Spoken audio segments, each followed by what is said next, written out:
Happy Halloween! I bet you didn't think I'd make a video for Halloween.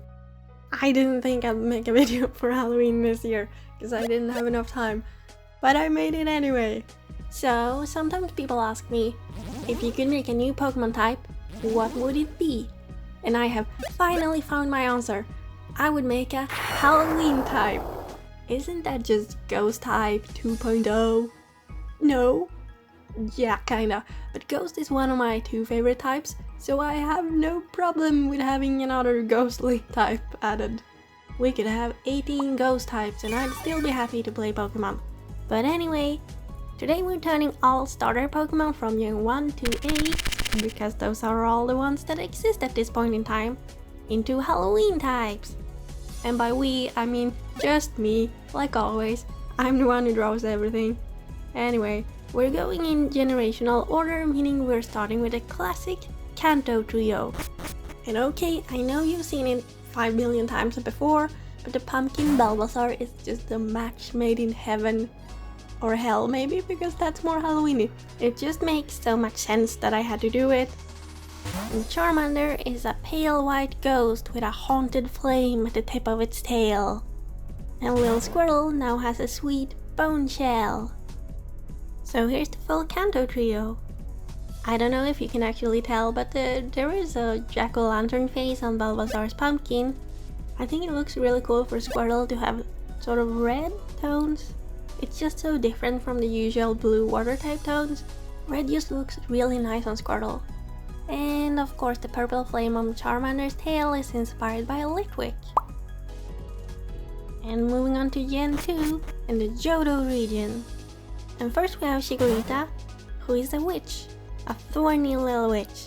And here we have Sinnoh, who is based on a vampire, and Totodile is based on a gargoyle. So as you can see, what qualifies as a Halloween Pokemon is quite broad. Basically just anything I think of that I think would fit them is now a Halloween thing. I don't care if you agree or disagree. It's Halloween now, can't stop me. So some Pokemon are going to be a little bit more costumey, like Chikorita, because she's obviously wearing a witch outfit, but I think that's fine. I think it's adorable and Halloweeny.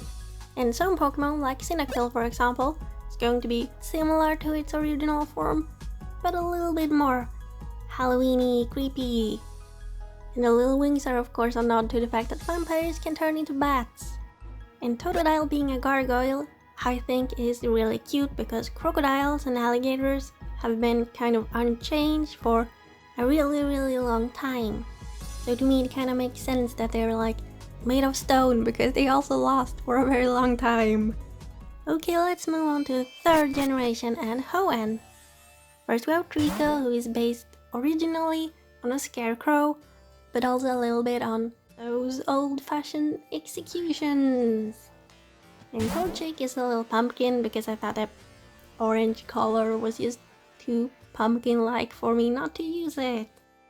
And Mudkip is a little skeleton, but it's one of those like skeleton costumes where there's just bones painted on, because I don't want it to actually be a skeleton. I want it to still be a little cute Mudkip. Okay, so for Trico, I actually thought it could untie the rope around its neck and then sort of expand the sack that it's wearing, and then when it stands on its tail, it becomes like a ghost. And that's why it's a scarecrow, because it scares you by looking like a ghost. And Mudkip was sort of directly inspired by seeing those painted dogs, because oh my gosh, that is so cute. I wish I had a black dog so I could do this for Halloween, but I don't. Let's move on to Gen 4 and Sinnoh. So with Turtwig we're getting a bit of the treat from trick-or-treating that goes with Halloween. Turtwig is straight up a cake. And then we have Chimchar, who is based on a candy corn candy piece. And Piplup is kind of based on a pumpkin and a reaper, but in a little bit more costumey, Halloweeny way. I honestly really love how they all look together. They look like they're about to go trick-or-treating, but they're all the treats because they're so sweet. Oh, and Turtwig's cake is actually based on a cake that Pikachu had in the 2018, I believe, last year, their Halloween promotion. Because I really like that Pikachu. It's adorable. I wanted to make people into a Reaper, but when I made it all black, it just looked too much like a penguin that's white and black. So I added a pumpkin body and it's like, oh my god, that is so cute. So I kept it this way. Okay, next up is Gen 5 and Unova. Snivy is a vampire. Tepig is kind of a werewolf, but a were-pig. And Oshawott is a demon or a devil. I absolutely love the idea of Oshawott being a little devil, because I could give it a trident, which is also something that like King Triton has, so it's both a water thing and a demon Halloweeny thing. Snivy just seems like it would be a vampire, because it's kind of like a little smug Pokemon. I don't know, it makes sense. It has the attitude of being a vampire.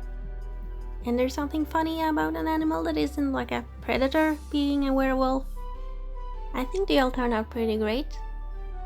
So we're just going to move on to Gen 6 and Kalos.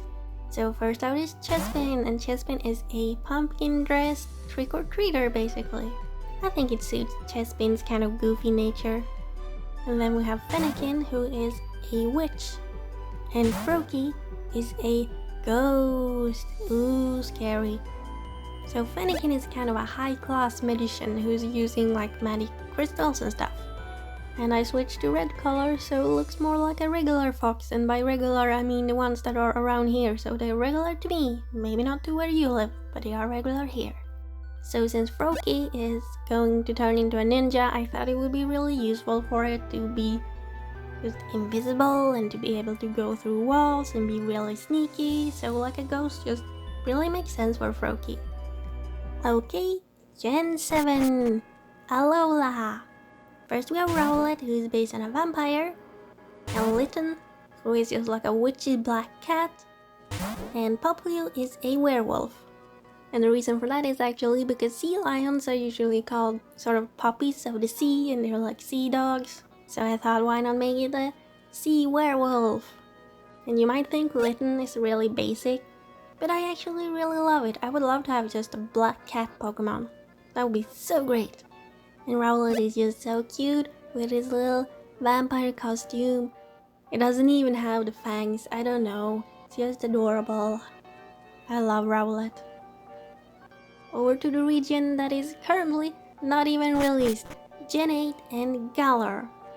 First we have Grookey, and Grookey is kind of based on a Reaper, but also kind of like a Hex Doctor kind of thing.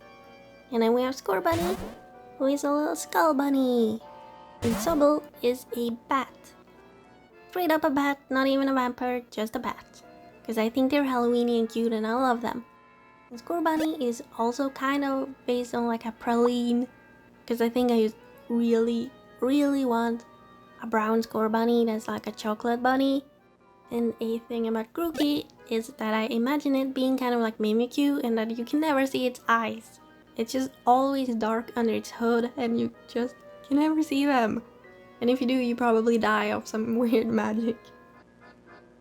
And that's all the starter Pokemon. I had fun making them and I hope you had fun looking at them and that you feel a little bit more Halloweeny in spirit. And please let me know which Pokemon you would pick as your starter. Maybe even which starter you would pick in every region. Because that would be so interesting to me. I don't even know which one I would pick. I'm really into Scorbunny right now, so maybe I'd pick Scorbunny. But then again, that tree is really cool because it can look like a ghost. I don't know. Thanks for watching. Bye.